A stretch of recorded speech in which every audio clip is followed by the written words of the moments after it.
For years after I found God, I thought that I was kind of pure compared to the rest of the world, but I would always have these images of vicious battles with swords and axes and chains.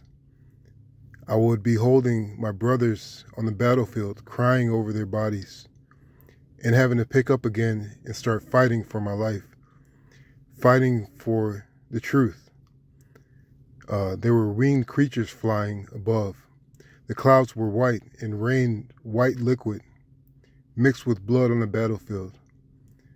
And I would see these images in my head while I was helping people, while I was loving my family, while I was protecting my lover. I thought something was wrong with me for the longest. And these mental flashes of war, primitive war, almost medieval in our times, but it wasn't on the same plane. These visions would pop in my head every now and then, and I wondered if I was a hypocrite.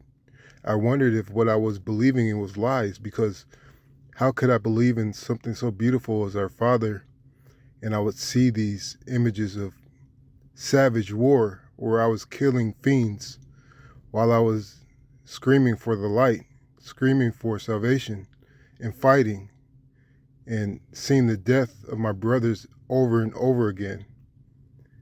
And it didn't make sense for the longest, and I thought there was something wrong with me. I thought that I might be evil, and I was doing my best to be pure in this life, to give in this life, to give hope in this life. And then one day at the store, I saw it, and it reminded me of the time I was on the field and I felt his presence next to me. It was that same exact sword. I don't know how it got in this store. And it was odd because it was obviously a wooden sword. And I fought with it and I killed many fiends with it on the battlefield. But it was wooden and it looked like a plaything. But it was mighty with the power of God infused in it. And then I realized that I was not a hypocrite, that the war is just different now. And I'm thankful that I found this sword. I'm just going to leave it there, but I'm thankful that I found it again.